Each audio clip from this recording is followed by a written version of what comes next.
Queridos, bem-vindos a mais um vídeo. Estou aqui de novo. Sim, eu sou o mesmo cara dos outros vídeos, tá? Um pouco diferente, mas ainda sou o mesmo, Rodrigo. Ah, gente, hoje, nesse vídeo aqui, eu queria falar de um tema que é um tema que eu considero muito importante e algo que eu já estou querendo falar há um bom tempo, não só aqui, né, no YouTube, mas é algo que eu tenho segurado já há um tempo, tentando encontrar o melhor momento de falar sobre isso. E para a gente continuar a leitura da Bíblia daqui para frente, nos próximos vídeos, esse conceito que eu vou dar hoje vai ser muito importante, assim acredito eu, tá? Muito bem, o título do vídeo é O que é exegese e o que é hermenêutica e por que isso é importante. Algumas pessoas disseram pra mim, não muitas, mas algumas disseram pra mim que alguns dos meus vídeos, em algumas partes deles, estavam um pouco difícil de entender, porque eu tinha usado alguns termos meio difíceis, que normalmente não são termos que as pessoas ouvem muito. Então, eu vim aqui também por causa disso, né? Caso alguém tenha ficado com alguma dúvida sobre isso. E porque eu acho que isso é muito importante em qualquer leitura que a gente faça da Bíblia, beleza? Muito bem. O que é, então, esse termo exegese? Primeiro, a exegese, né? E por que isso é importante, né? Muito bem. Exegese, eu vou tentar explicar nas minhas próprias palavras, porque a definição mais legal que eu achei de exegese está nesse livro aqui. Eu mostrei ele em um outro vídeo. E foi muito boa. Só que eu procurei aqui, procurei e não achei a página bendita onde está escrito. Então eu vou tentar resumir e dizer o que eu entendo a partir do que eu li e do que eu já li em outras fontes também, do que seria exegese. Muito bem.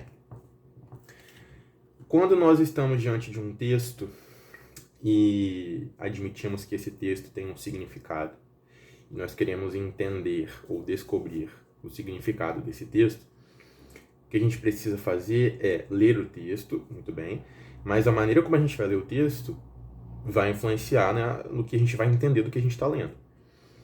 Então, a exegese, resumidamente, é o processo de ler o texto,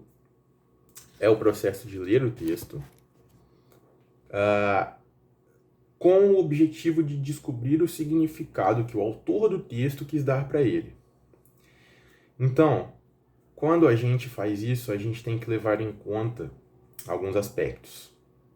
Se eu escrever uma carta para alguém, vamos supor que eu tenho alguma amiga ou amigo e a gente já se conhece há muito tempo, a gente tem algumas piadas internas, a gente tem coisas que só nós sabemos e tal. Então, se eu escrevo uma carta para ele e eu digo ali muitas coisas que ele já me ouviu dizer várias vezes e que muitas vezes tem um significado diferente do que as pessoas dão para alguns termos ali, ele vai entender muito bem. A carta foi para ele vai entender perfeitamente, porque ele já me conhece, ele já sabe como eu falo, ele já sabe o que eu quero dizer quando eu digo alguma coisa. Se outra pessoa de fora for pegar essa carta e ler, ela pode até entender o que está escrito, mas talvez ela não entenda tudo que eu quis dizer, porque quem vai entender melhor é a pessoa para quem essa carta foi destinada. Muito bem. Se a gente pegar um texto antigo, muito antigo, além de a gente ter esse problema de nós não sermos os receptores originais, ainda tem a diferença da língua, no caso da Bíblia, porque os originais estão em outras línguas. E a gente tem o problema da distância do tempo, porque com a distância do tempo e até mesmo a distância geográfica, vão existir muitas diferenças culturais, de figura de linguagem, de pensamento, de maneira de escrever um texto de um povo para o outro. Então, assim, como a gente está falando da Bíblia, que é um livro que a gente entende ser a palavra de Deus, inspirado por Deus, a Bíblia ela não é um livro qualquer e a leitura da Bíblia não é um fim em si mesmo, ou seja, a gente não lê a Bíblia só por ler, a gente não lê a Bíblia só para saber o que está escrito. A gente lê muitas vezes, ou sempre, né, com o objetivo de entender alguma coisa que fale sobre o Deus que a gente louva, e em outras vezes, além de só entender alguma coisa sobre Deus, a gente lê com o objetivo de aplicar as verdades bíblicas nas nossas vidas, certo? E como é essa aplicação das verdades bíblicas na nossa vida? É algo que muitas vezes passa pelo próprio Deus em si, ou seja, alguma promessa que Deus fez. Olha só, se Deus prometeu alguma coisa, quem vai cumprir a promessa é Ele. Então, lembra, eu não sei se todo mundo que está vendo esse vídeo aqui viu o meu segundo vídeo, que é o vídeo 01. Agora eu não sei. Onde eu falo, eu tava falando ali sobre o Gênesis, o finalzinho do Gênesis, que fala sobre a história de José e os irmãos. E aí eu leio ali alguma coisa. Na verdade eu nem li, eu só recitei. Uma cena que acontece entre José e os irmãos. José diz alguma coisa para os irmãos, aquela fala dele ali é o clímax daquela narrativa, e ali a gente tem uma verdade teológica, uma verdade aí supracultural, que não depende da cultura e que a gente pode aplicar para hoje em dia. Então eu disse assim, da mesma forma como Deus fez com José nesse ponto, ele faz com a gente hoje.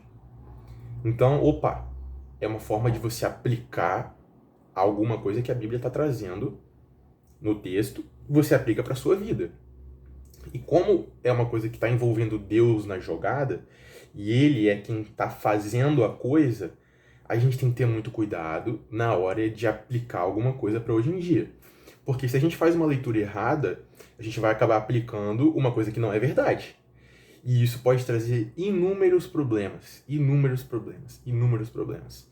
Então, assim, na tentativa de nós sabermos ler corretamente, para entender de fato o que é uma verdade teológica e o que não é, a gente vai lançar a mão, ou seja, a gente vai utilizar isso que eu chamei de exegese. Eu chamei não, né? Que as pessoas chamam de exegese, que é você examinar o texto da forma mais apropriada possível, e aí tem vários detalhes, vários elementos que a gente teria que falar aqui para que a gente entenda como é a forma correta de fazer isso, e você tem toda a liberdade, e eu acho isso bom, de questionar isso, tipo assim, por que existe uma forma correta de ler? Quem disse que essa é a forma correta? Quais são os critérios? Essas dúvidas são sensacionais. Eu estimulo vocês a terem, porque isso é muito bom.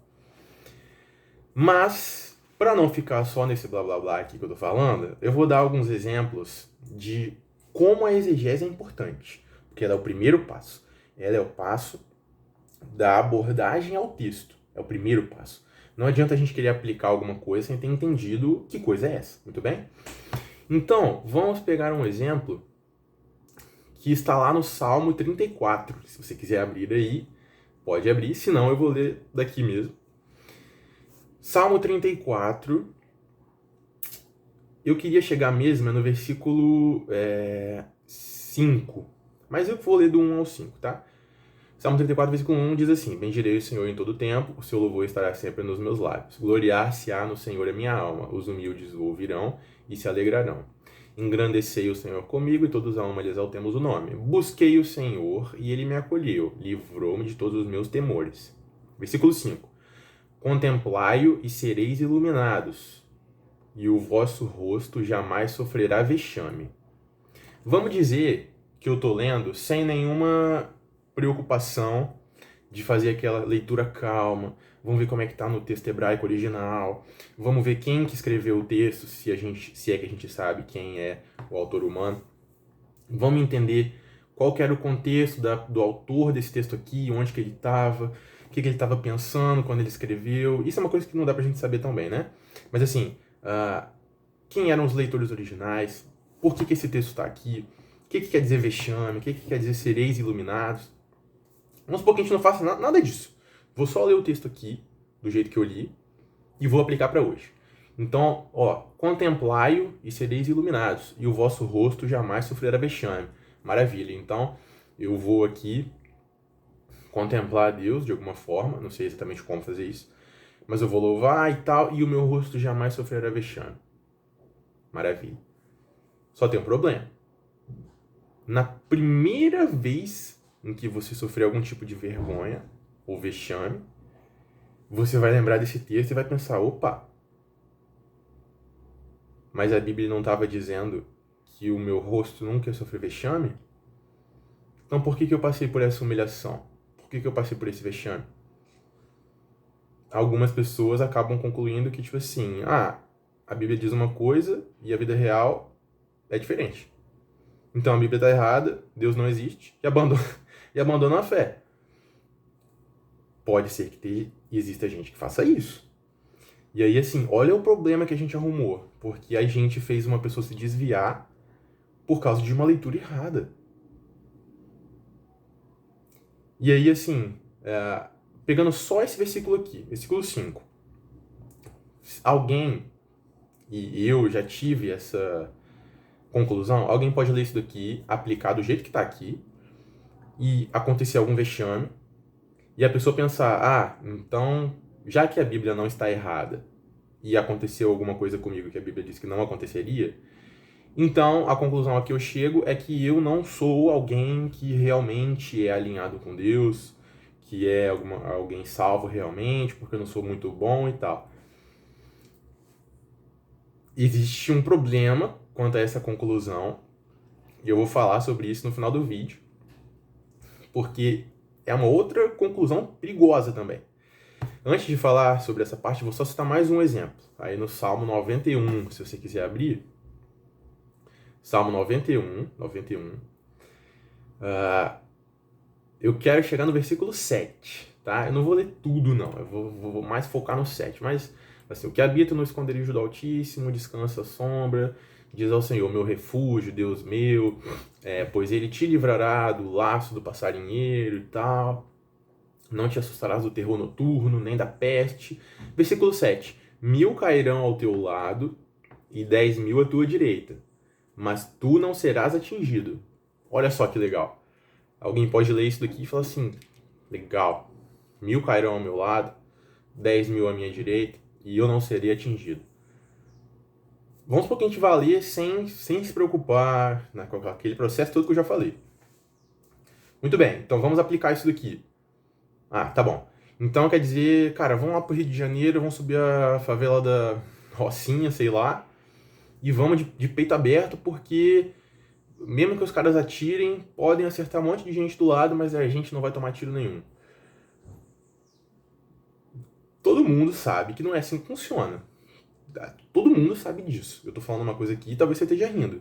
Assim, pô, esse Rodrigo aí é meio assim, né? Idiota, porque é óbvio que não é isso que o texto está dizendo. Tudo bem, então assim, se não é isso que o texto está dizendo, que eu também não acho que seja, então o que o texto está dizendo? O que o texto está dizendo? Porque se a gente não entender o significado que está por trás disso daqui, como é que a gente vai utilizar a Bíblia? Como é que a gente vai utilizar as coisas que estão ali para a nossa vida? Vocês entendem que a coisa é delicada? E aí, sobre aquele outro salmo que eu falei, que era o Salmo 34, que estava escrito lá que o vosso rosto jamais sofrerá vexame. Então alguém pode sofrer vexame e falar assim, bom, então eu que não sou cristão de fato, por isso que eu sofri vexame. E aí, eu sou muito contrário a essa ideia. E, deixa eu ver quanto tempo de vídeo, 13, já tá bom já. Vou tentar ser rápido. Se você tem essa ideia também de que pode ser isso que eu disse, né? Na Bíblia tá certa, eu sofri vexame, então eu não sou tão crente assim e tudo mais. Se você pensa assim e quiser continuar ouvindo o vídeo aqui até o final, então eu convido você a abrir sua Bíblia em 1 Coríntios capítulo 1, uma carta de Paulo à igreja que ficava em Corinto. E a gente vai ler os primeiros versículos aqui com atenção e depois a gente vai pular lá para o capítulo 5, tá? Então, o versículo 1 diz assim, Paulo, chamado pela vontade de Deus para ser apóstolo de Jesus Cristo, à igreja de Deus que está em Corinto, aos santificados em Cristo Jesus, chamados para ser santos, com todos os que em todo lugar invocam o nome do nosso Senhor Jesus Cristo, Senhor deles e nosso, tal. Então, Paulo começa a carta assim, presta atenção, ele começa a carta assim, versículo 2, a igreja de Deus que está em Corinto, é assim que ele inicia a carta dele. No capítulo 5, 1 Coríntios 5, Eu vou ler aqui na NVI, que eu acho que tá mais fácil de entender, tá? Ele vai falar sobre um problema da igreja, um deles, né? Ele vai dizer bem assim: por toda parte se ouve que há imoralidade entre vocês. Imoralidade que não ocorre nem entre os pagãos, ou nem entre os gentios. Mas aqui eu acho que o mais correto seria pagãos. A ponto de um de vocês possuir a mulher de seu pai. Então olha isso, tinha algum rapaz ali, pelo que a gente entende, tinha algum rapaz ali tendo relação sexual com a mulher do pai dele. O texto não está dizendo que é a mãe dele, pode ser madrasta. E é o que a maioria dos estudiosos acreditam é que seja madrasta mesmo. Mas, assim, é uma coisa seríssima. Inclusive, tem uma lei lá de Levítico que proíbe isso, tá? Versículo 2. E vocês estão orgulhosos, não deviam, porém, estar cheios de tristeza e expulsar da comunhão aquele que fez isso? Versículo 3. Apesar de eu não estar presente fisicamente, estou com vocês em espírito, e já condenei aquele que fez isso, como se estivesse presente. Quando vocês estiverem reunidos em nome de nosso Senhor Jesus, estando eu com vocês em espírito, estando presente também o poder de nosso Senhor Jesus Cristo, entreguem esse homem a Satanás. Para quê? Para quê? Para que o corpo seja destruído e seu espírito seja salvo no dia do Senhor. Então, olha só. O apóstolo Paulo, inclusive no versículo 6, ele vai dizer: o orgulho de vocês não é bom.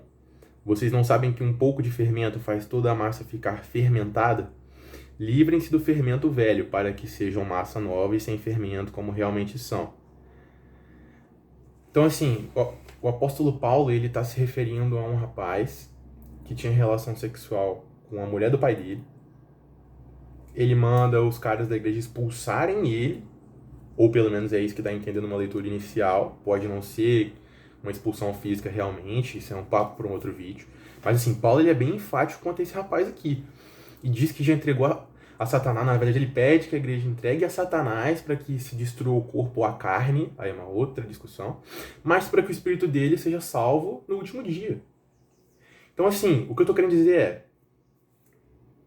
nessa igreja, vamos supor que esse rapaz aqui seja o que pecou de forma mais grave. Mais grave. Nem ele, Paulo trata como um não salvo. Entendem? Então, assim,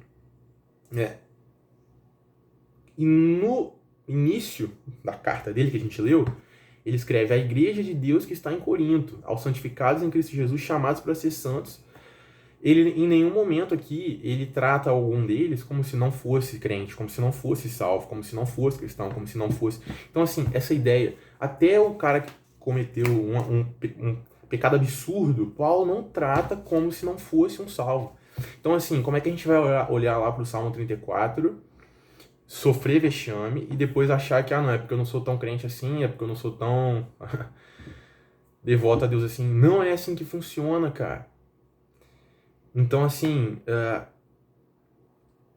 a questão de entender o significado do texto é muito importante, porque sem isso, sem o significado do texto, a gente não consegue aplicar. Eu falei isso também, acho que foi no primeiro vídeo que eu postei. E se a gente não sabe aplicar para nossa vida, cara, nossa vida não vai mudar nada. A gente vai viver quase igual as pessoas que não conhecem a Deus, que não conhecem nada, né? Que não são cristãs. A única coisa que a gente vai fazer diferente é se privar de alguns prazeres que a gente entende que são errados, que muitos deles às vezes são mesmo. E às vezes não vai ter paz em algumas circunstâncias que, se a gente tivesse entendimento de como utilizar a escritura, a gente, entenderia muito melhor, entenderia muito bem, na verdade, e tiraria de letra e tal, e a gente teria paz, e as nossas vidas poderiam ser diferentes demais do que são. Então, assim, entender o texto é fundamental. Por isso a exegese é importante. Por isso a leitura é chatinha, sabe? A leitura é chatinha. O cara fica lendo termo por termo. Não sei o que. Tem que ver como é que escreveram no idioma original. Não sei o que. Isso é importante, cara. É importante. Porque é a maneira como Deus escolheu para se comunicar com a gente hoje. Ele escolheu essa maneira. Ele escolheu. Então, assim, examinar a escritura, acredito que seja um dever de todo cristão. Muitas vezes a gente não tem capacidade nem para ler o texto. Por isso que é importante existir alguém que esteja apto para ensino, igual Paulo fala quando ele escreve a Timóteo. Cara, o presbítero tem que ser alguém apto para ensino. Então, assim, espero que... o vídeo tá grande, Espero que vocês tenham entendido o que eu queria dizer e o como é importante a gente ter esse cuidado com o texto, esse carinho com o texto. Vamos devagar, cuidado com as pessoas que sabem de tudo, cara, porque dá para saber tudo do texto bíblico? Possível. Tem caras que estudam um livro só, tipo, sei lá, Êxodo. Tem um cara que estuda Êxodo há 40 anos que ele não entendeu tudo ainda. Então, assim, aí vai ter um outro que estudou também 30 anos e os dois conversam, os dois discordam de algumas coisas e tal. Então chega alguém às vezes e fala que, não, isso aqui é isso daqui. Cara, vamos com calma, tem que ter carinho com o texto, a gente tem que ter paciência, muito temor. Cara, bota o joelho no chão, ora e fala assim, Deus, me ajuda a entender, a ler, me ajuda a saber ler. E se eu não conseguir sozinho, porque muito provavelmente a gente não consegue sozinho, a gente não consegue sozinho. Pede a Deus, Deus, então manda alguém que ensine, que nos ensine, porque isso é importante. A menos que você não esteja interessado realmente na Bíblia. Aí tudo bem, aí não é importante. Mas, como eu não acho que isso é prudente, e como eu acho que isso é, na verdade, muito imprudente, eu recomendo que a gente tenha mais carinho na hora de ler o texto e mais calma. O vídeo já tá muito grande, espero que tenha ficado legal, espero que vocês tenham entendido. Desculpa falar demais aqui, às vezes ser meio chato, tá bom? Mas eu precisava falar isso. Muito obrigado, fiquem com Deus.